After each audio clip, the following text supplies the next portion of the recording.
Ohio Mina les gens, c'est Sako, j'espère que vous allez bien. Aujourd'hui on se retrouve pour une nouvelle vidéo. Les gars, cette vidéo ça fait longtemps que j'ai envie de la traiter. On va parler des webtoons aujourd'hui. Allez, on en parle plus précisément juste après l'introduction. XO.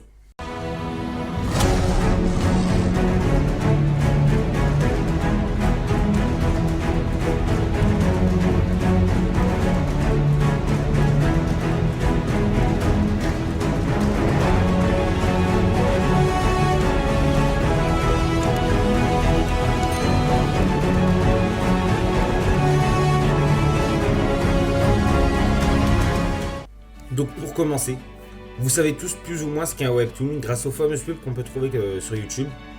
Mais au cas où vous ne connaissez toujours pas ce qu'est cette plateforme, qui est une plateforme, je prends mon temps pour le préciser, incroyable, littéralement incroyable. Sur cette plateforme, on peut lire des manhwas qui sont des mangas coréens si vous ne connaissez pas.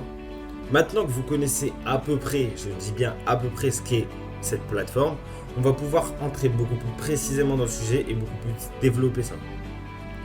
Pour être honnête, moi les webtoons, au départ ça m'intéressait pas du tout, mais quand je dis pas du tout, c'est pas du tout. Parce que je me fiais tout simplement aux pubs qui pour moi ne donnent pas très envie, malgré que je respecte le travail qu'ont fait les gens qui ont taffé dessus. Pour moi, je trouve pas ça très attractif, ça donne pas trop envie d'aller regarder.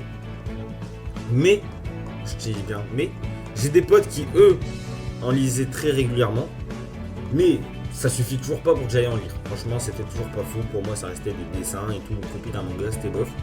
C'est en regardant Tower of God et The God of School, qui sont des animes qui, vous savez, aussi bien que moi, me buzzaient. Mais vous, est-ce que vous saviez qu'ils étaient issus de manhwa? Personnellement, non. Tu vois, donc, je commence à m'intéresser et tout. Je me dis, vas-y, faut que je me lance. Et je commence à lire pour connaître la suite de ces deux animes qui sont incroyables. Et franchement, incroyable. Rien à dire. Les personnages sont développés, l'histoire est cool, les dessins. Au début c'était un peu nul, mais au fur et à mesure ça s'améliore, tu vois. Donc moi j'ai kiffé de fou. Donc franchement, lancez-vous parce que vous allez surtout pas le regretter. Et si vous savez pas par où commencer, je vais vous présenter quelques-uns. Tu vois, des manhwas que j'ai pu lire moi personnellement. Tu vois, oui c'est cadeau, c'est des conseils, voilà. C'est Sako qui régale. Pour commencer, il y a les deux classiques. Tower of God, The God of School. Forcément vous lancez l'application instantanément. Vous l'ajoutez à votre liste et vous commencez à lire parce que c'est incroyable. L'histoire est jolie, tout est 1000 fois mieux que l'anime. Franchement, rare fois sur les moments où je dis ça, tu vois. D'habitude, je suis plus team, je lis les scans, même si je kiffe quand même les animes. Là, autant vous dire que je préfère la version webtoon de Tower of God et de The God of School. Ensuite, une fois que vous les avez lus, moi je vous conseille d'aller lire The Boxer, tu vois. Vous avez tous vu les pubs sur YouTube qui parlent de The Boxer. On va refaire la même, hein. Mais pour moi c'est pas du tout pareil parce que l'histoire qu'il raconte dedans c'était pas... C'était ça, tu vois, je vais pas dire que c'était pas la bonne histoire, mais ça me donnait pas envie. Donc au début on suit un coach. Ce coach c'est pas n'importe quel coach, attention, c'est Monsieur K. Je précise bien Monsieur K. Ce mec là il a formé que des monstres dans toute sa carrière. Donc en gros tous les mecs qu'il a train, ils sont tous devenus champions du monde, tu vois. Donc il est pas là pour rigoler le mec. Un jour, ce même mec, il se rend dans un gymnase pour aller chercher une nouvelle pépite, tu vois, parce que l'autre, il est devenu champion du monde, il faut qu'il aille se renouveler. Et là, il rencontre Baek Sanri. Vous allez me dire, c'est qui Baek Sanri ou c'est quoi? Et bah c'est très simple. C'est un génie du combat. Quand je te dis un génie du combat, c'est Sangoku, Bakugo, tu me fusionnes ça, ça te fait celui-là. Logiquement, on dit que c'est lui le personnage principal. Il a tout pour être personnage principal. Un beau chara design, une histoire bien développée, il est badass, il est puissant, il a tout. Et bah non, l'auteur nous dit au final, non, tu vas où mon petit? C'est pas celui-là le personnage que tu vas adorer, c'est celui-là. Yo c'est qui? C'est un mec banal, totalement vide de l'intérieur. On dirait qu'il est possédé par quelque chose. Un jour, il vient affronter notre personnage principal, enfin notre faux personnage principal, et il le démonte littéralement. Avec un coup incroyable, il l'a esquivé droite-gauche, hop, patate, et l'autre il est mort. Il est parti à l'hôpital, gros, il s'en est plus remis. Et c'est là où on se rend compte en fait que c'est lui le personnage principal et personne d'autre. Franchement, moi je le mettrais un bon 8 sur 10 à ce manhwa parce qu'il a tout. Dynamique, drôle, entre guillemets, fluide, l'histoire bien développée, personnage bien développé, donc incroyable. Ensuite, moi je vous conseille de lire un autre webtoon tout aussi bien et en plus qui est sorti récemment. L'histoire est totalement différente, mais vous allez toujours kiffer.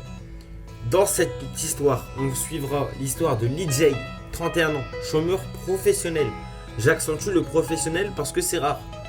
Un jour, il en a marre de pas trouver de job, tu vois. En plus, sa meuf, elle l'a quitté, il est à sec. Je sais plus qui est mort, je crois c'était son oncle ou un bail comme ça, mais il le connaissait pas et tout. Et il décide du coup littéralement de se suicider.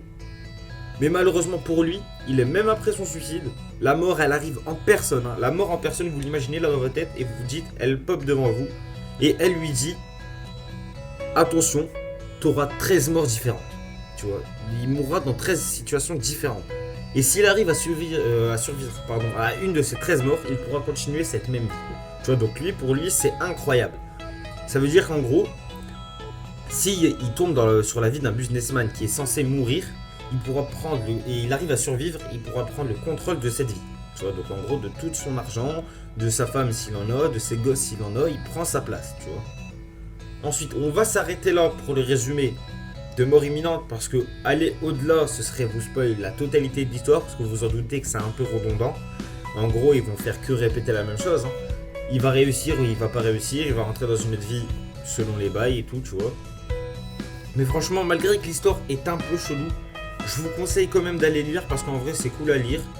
Et celui-là, moi, je lui mettrais un bon 7 sur 10, tu vois. Ensuite, je tiens à préciser que on va éviter de vous présenter tous les webtoons que j'ai lus parce que vous en y aurez pour 1 heure de vidéo, tu vois, et je peux pas me permettre de faire 1 heure de vidéo, c'est beaucoup trop. Donc, tous les manhwas que je lis personnellement et que j'ai surkiffé seront dans la description, les gars. Et oui, la description sert à quelque chose. Donc, n'hésitez pas, si vous êtes intéressé et vous voulez connaître plus de webtoons, n'hésitez pas à aller check la description. Les gars, c'est déjà fini. Si les résumés de ces webtoons vous ont fait kiffer, dites-le moi dans les commentaires.